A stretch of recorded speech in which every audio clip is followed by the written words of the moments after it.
நல்லதே நடக்கும். ஓம் நம சிவாயும். எல்லாம் வல்ல ஸ்ரீ வாராயம்மன் திருடி சரணம். உலகத் தமிழ் நெஞ்சங்கள் அனைவருக்கும் உங்கள் சிவஸ்ரீ ராஜ கணபதியின் அன்பான வணக்கங்கள். இன்றைய பதிவில் மீன ராசியில் பிறந்த நண்பர்களே, உங்களுக்கு தாங்க விசேஷம் நடக்க போது. இந்த மாதத்துல வேலைக்கு யோகம் 2 மாதம், வெற்றி நிச்சயம் ஒரு 3 மாதத்துல கிடைக்கும். ஆக மொத்தம் இந்த 6 மாதத்திற்குரிய பலன்களை இன்றைய ஒரே பதிவில் பார்க்க போறோம். குறிப்பிட்டு 2 கிரகங்களுடைய வக்ரம் ஏற்பட போகிறது இந்த 6 மாதத்திற்குள். ஸோ ஆடி முதல் மார்கழி மாதம் வரை தட்சிணாயன பலன்கள் இந்த மீனராசியில் பிறந்த உங்களுக்கு எப்படி இருக்குது, ஸோ டீட்டெயிலாக விரிவாக விளக்கமாக பார்க்க போகிறோம். ஸோ பதிவை ஃபுல்லாக பாருங்கள். மேலும் நம்ம சேனலில் சனிவனுடைய வக்ர பயிற்சி பலன்கள்லாம் உங்களுக்கு ஏற்கனவே பதிவிட்டாச்சு. பார்க்கலன்னா சேனலில் போய் பாருங்கள், கண்டிப்பாக யூஸ்ஃபுல்லாக இருக்கும். மறக்காமல் நம்ம சேனலை சப்ஸ்கிரைப் பண்ணிக்கோங்க. கூட தர பெல்லைக்கான ப்ரெஸ் பண்ணிட்டு பக்கத்தில் ஒரு ஆளுன்ற அப்படிங்கிறது தவறாமல் செலக்ட் பண்ணி வச்சுங்க. அப்படின்னா தான் நான் பதிவிடக்கூடிய அடுத்தடுத்த பதிவுகள் உங்களுக்கு உடனுக்குடன் நோட்டிபிகேஷனாக வந்து சேரும். மீன ராசியில் பிறந்த நண்பர்களே, இந்த 2024 மீன ராசியில ஜென்மத்துல ராகுவான் இருக்கிறார். இந்த வருடம் முழுவதுமே ராகு பகவான் உங்களுடைய மீன ராசியில இருப்பார். அதுல எந்ததான் மாற்று கருத்தங்கள. ஸோ ராகு ஜென்மத்துல இருக்கின்ற பொழுது நிறைய அலைச்சல்கள், நிறைய இடமாற்றம், எதிர்பார்க்காத ஒரு ட்விஸ்ட், திருப்பு முனை, இடமாற்றம் அப்படின்றது ஏற்பட அதிகப்படியான முறையில் வாய்ப்புகள் இருக்குது. ஸோ டிராவல், பயணம், அலைச்சல் கண்டிப்பாக உங்களுடைய வாழ்க்கையில் நடந்து கொண்டு தான் இருக்கும். சரி, இந்த ஒரு தருணத்தில் உத்தராயண காலகட்டம் முடிந்து தட்சிணாயன காலகட்டம் ஆரம்பிச்சிருக்குது. ஆமாங்க, சூரியன் ஆடி முதல் மார்கழி மாதம் வரை, அதாவது கடக ராசியிலிருந்து தனுசு ராசி வரை பிரவேசிக்கக்கூடிய இந்த ஒரு காலகட்டத்தில் இந்த சூரியன் மூலமாகவும் மற்ற கிரகங்களுடைய தொடர்பின் மூலமாகவும் மிகப்பெரிய அளவு நன்மை கிடைக்கும். இந்த தட்சிணாயன காலகட்டம்னாலே நன்மை தான். ஏன்னா மக்களுக்கு மழை பொழிவு அதிகமாக இருக்கக்கூடியது இந்த தட்சிணாயன காலகட்டங்கள். ஸோ மேலும் எல்லா உயிர்களும் ஒரு சந்தோஷமா இருக்கிறது இந்த தட்சிணாயன காலகட்டங்கள். ஸோ அப்படி இருக்கையில் மீனராசியான உங்களுக்கு எந்த மாதிரியான நல்ல விஷயத்த செய்ய போகுது எல்லா கிரகங்களும். ஸோ இதில் முதல்ல நம்ம சொல்லக்கூடிய ஒரு விஷயம் என்னன்னா, உங்களுடைய ராசிநாதன் குரு பகவான் 3ஆம் வீடான தைரிய வீரிய விஜயஸ்தானம் என்று சொல்லக்கூடிய இந்த 3ஆம் வீடு, அது ரிஷபம், அந்த வீட்டில் இருக்கிறாரு இந்த குரு பகவான்.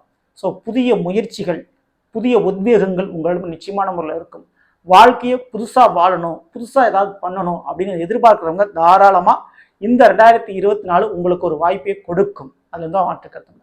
சரி, முதல்ல நான் சொல்லக்கூடிய ஒரு விஷயம், வீட்டில் விசேஷம் கண்டிப்பாக நடக்குங்க. ஸோ அது குறிப்பிட்டு எந்த மாதம் அப்படின்னு கேட்டிங்கன்னா, மீனராசியை பொறுத்த வரைக்கும் 7ஆம் வீட்டில் சூரிய பகவான் கேது இணைகின்ற தருணம். ஆமாங்க, அது இந்த புரட்டாசி மாதம். ஸோ சூரியன் புரட்டாசி மாதம் கன்னி ராசியில், அதாவது மீனத்திற்கு 7ஆம் என கன்னியிலேயே கேது ஆல்ரெடி இருக்கிறாரு, அங்கே போய் இணைய போகிறார். ஸோ அந்த ஒரு தருணத்தில் குரு பகவானுடைய, அதாவது குருவான் எங்க இருக்கிறார், உங்க ராசிநாதன் ரிஷபத்தில் இருக்கிறார், அவருடைய 5ஆம் பார்வை அந்த சூரியன் மீது கேது மீது விழுகிறது. மேலும் அந்த ஒரு தருணத்துல குருவான் வக்ரம் ஏற்படுகிறார். ஸோ எதிர்பாராத திருமண வாழ்க்கையில் திருப்பங்களும், உங்களுடைய பிள்ளைகளுடைய திருமணமா இருக்கலாம், உங்க கூட பிறந்தவங்களுடைய திருமண வாழ்க்கையா இருக்கலாம். அப்படி கண்டிப்பா திருமண விசேஷங்கள் நிச்சயமா வீட்டில் நடக்க போகுது. அல்லது பெண்கள் பூப்படைவது போன்ற சமய நிகழ்ச்சிகள், வீட்டு கிரக பிரவேசம் போன்ற விசேஷங்கள், இதுக்கெல்லாம் வாய்ப்புகள் அதிகமாகவே இருக்குது. மேலும் இந்த புரட்டாசி மாதம் திருமணத்திற்கு பண்ண மாட்டாங்களா, சில பேர் தடை சொல்லுவாங்களே அப்படின்னு நினைக்கலாம். ஆனால் எப்படியாக இருந்தாலும் திருமணம் என்பது நிச்சயிக்கப்பட்டுவிடும். ஸோ அதுக்குண்டான யோகங்கள் இருக்குது. பார்த்த வரன் அமையாதவங்க இந்த புரட்டாசி மாதம் தாராளமாக எதிர்பார்க்கலாம். உங்கள் வீட்டில் ஒரு விசேஷம் நடக்கும், அல்லது குழந்தை பிறப்பு, அல்லது வீட்டில் யாராவது மாசமாகிறத போன்ற நிகழ்வுகள் ஏற்படும். ஸோ இப்படிப்பட்ட ஒரு நல்ல விசேஷங்கள், வம்ச விருத்திக்குண்டான விசேஷங்கள் இந்த புரட்டாசி மாதத்தை தாராளமாக எதிர்பார்க்கலாம் மீனராசியில் பிறந்த நீங்கள். மேலும் வேலைக்கு இந்த ஆவணி மாதம் ரொம்ப ரொம்ப சிறப்பாக இருக்குது. ஏன்னா 6க்குரியவன், அதாவது சிம்மராசி 6ஆம் வீடுங்க. ஸோ இந்த 6க்குரியவனை 6ல் ஆட்சி விட்டு அமர்வார் இந்த சூரியன் ஆவணி மாதத்தில். தன்னுடைய வீடான சிம்மராசியில் இருப்பார். ஸோ அந்த ஆவணி மாதம் அப்படின்றது ரொம்ப ரொம்ப உங்களுக்கு நல்லது நடக்கும். மேலும் சனி பகவானுடைய பார்வை இப்போ கிடையாது. ஆமாங்க, சிம்ம ராசியை தன்னுடைய கும்ப ராசியிலிருந்து 7ஆம் பார்வையை பார்த்து கொண்டிருந்த சனிவான் இப்போ வக்ரமாக இருக்கிறார். ஸோ சனிவானுடைய வக்ரத்தின் மூலமாக நடக்க இருந்த கெடுதல் நடக்காமல் போச்சு. ஸோ அதன் விதத்தில் ஆவணி மாதம் ஆட்சி விட்டு அமர்ந்திருக்கக்கூடிய சூரியன் முழு வலிமை பெறுகிறார்.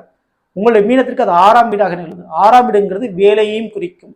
ஸோ அதனுடைய அடிப்படையில் உத்தியோகம், அரசாங்க வேலைக்கு ட்ரை பண்ணுறவங்களுக்கு கண்டிப்பாக அந்த அரசாங்க உத்தியோகம் கிடைக்கும். உயர்ந்த ஒரு பதவி, இல்லை வேறு ஒரு கம்பெனியில் நல்ல ஒரு சம்பளத்துக்கு நான் ஒரு வேலைக்கு நான் ட்ரை பண்ணிக்கிட்டு இருக்கேன் சார் அப்படின்னா கண்டிப்பாக அந்த ஒரு பொசிஷன் ஆவணி மாதத்தில் கிடைக்கிறதுக்கு வாய்ப்பு உண்டு. சொந்த தொழில் தொடங்குபவர்கள் தாராளமாக அந்த ஆவணி மாதத்தை தொடங்கி கொள்ளலாம். ஸோ எதிர்பார்த்த இடத்துல கடனுதவி கண்டிப்பாக கிடைக்கும். ஒரு பேங்க் லோனாக இருக்கலாம், இல்லை தனியார் நிறுவனத்தில் நீங்கள் கடனுதவி எதிர்பார்க்கலாம். அந்த கடனானது கண்டிப்பான முறையில் கிடைத்து நீங்கள் அரைகுறையாக விட்ட அந்த தொழில் விஷயம் மற்றும் வீடு கட்டுவேலைகள் போன்றவற்றை கெட்டி முடிச்சு கிரேவேஷன் நடத்துவீங்க. ஸோ இப்படி பணத்தட்டுப்பாடால் நின்ன காரியங்கள் தடையின்றி நடக்கும். வேலையிலும் யோகங்கள் உண்டு. இதை தாண்டி மிக முக்கியமான ஒரு விஷயம்னா தந்தை மற்றும் தந்தை வழி உறவுகளால் ஏற்பட்ட பிரச்சனைகள் அகலும். எதிரியும் துரோகியும் கொஞ்சம் அடங்குவார்கள், விலகுவார்கள். ஸோ அதற்கு வாய்ப்பு உண்டு. ஸோ மேலும் இந்த ஆடி மாதம், அதுக்கு முன்னதாக இப்போ ஆடி மாதம் நடந்துகிட்டு இருக்கு இல்லையா? ஸோ இந்த ஆடி மாதத்தை பொறுத்த வரைக்கும் சூரியன் 5ல் இருக்கிறார் மீனராசிக்கான உங்களுக்கு. அதனால காதல் சம்பந்தமான விஷயத்துல கொஞ்சம் பிரச்சனை எழுவதற்கு வாய்ப்பு அதிகம். பிள்ளைகள் வழியில கொஞ்சம் உடல்நிலை பிரச்சனை அல்லது பிள்ளைகள் வழியில கொஞ்சம் கருத்து வேறுபாடுகள், மன வருத்தங்கள் ஏற்பட வாய்ப்பு உண்டு. ஆனா ஒரே ஒரு நல்ல விஷயம் என்னன்னா வெளிநாடு யோகம் அல்லது வேலையில் ஒரு மாற்றங்கள் ஏற்பட வாய்ப்பு உண்டு. ஸோ அது தாராளமா நீங்க எதிர்பார்க்கலாம். ஸோ அதே போல பட்டம், கௌரவம், கண்டிப்பா பெயர் புகழ் கௌரவம் அப்படின்ற சொல்லக்கூடிய விஷயங்கள் நிறைவேறும். நீங்க ஏற்கனவே சமூக சேவை, தொண்டு இதெல்லாம் பண்ணிட்டீங்கன்னா அது ஒரு கௌரவம் கிடைக்கும், ஒரு அங்கீகாரம் கிடைக்கும். அரசால் நீங்கள் பாராட்டப்படுவீர்கள். ஸோ அதற்கு வாய்ப்பு உண்டு. இது ஆடி மாதத்தில் நடைபெற வாய்ப்பு உண்டு. ஸோ இதற்கு அடுத்து மீண்டும் வேலைக்கு இன்னொரு மாதம் ஒரு யோகம் அப்படின்னா மார்கழி மாதம். அப்போ சூரியன் தனுசு ராசியில பிரவேசிப்பார். ஸோ இந்த வருஷத்துல இந்த மார்கழி மாதத்துல என்ன ஒரு விசேஷம்னா சனி பகவான் தன்னுடைய வக்ர நிவர்த்தி அடைஞ்சிடறாரு அந்த ஒரு காலகட்டத்தில். ஸோ குரு பகவான் மட்டும் வக்ரத்தில் இருக்கிறார். ஸோ அந்த ஒரு காலகட்டத்தில் சூரியன் தனுசு ராசியில பிரவேசித்து உங்களுடைய மீனத்திற்கு, தனுசுன்றது 10ஆம் வீடு. அப்போ தொழிலுக்கும் வேலைக்கும் ரெண்டுக்குமே இந்த சூரியன் யோகத்தை கொடுக்குறாரு. தனுசு ராசிக்கு அதிகமான குருவுக்கு நட்பு கிரகம் சூரிய பகவான். ஸோ அதனால அடிப்படையில் கண்டிப்பா வேலை, தொழில் இந்த இரண்டுமே சிறக்கும் இந்த மார்கழி மாதத்துல. அதுக்கு வாய்ப்பு உண்டு. எதிர்பார்த்த மாதிரி ஒரு லாபம் கிடைப்பது இந்த மார்கழி மாதம் கிடைக்கிற வாய்ப்பு உண்டு மீனராசிக்காரங்களுக்கு. ஸோ இந்த மார்கழி மாதத்தை நீங்க விட்டுறாதீங்க. ஸோ இதற்கடுத்து இந்த கார்த்திகை மாதம் அப்படின்னு சொல்லக்கூடியது. ஸோ கார்த்திகை மாதனாலே சூரியன் எங்க பிரவேசிப்பார்னா விருச்சிக ராசியில பிரவேசிப்பார். ஸோ அந்த ஒரு காலகட்டத்தில் 2 கிரகங்களும் வக்ரம். ஒன்று சனி பகவான், இன்னொன்று குரு பகவான். ஸோ சனிவனுடைய 10ஆம் பார விருச்சத்தில் பதியுது, குரு பகவானுடைய நேரடி 7ஆம் பார விருச்சத்தில் பதிஞ்சது.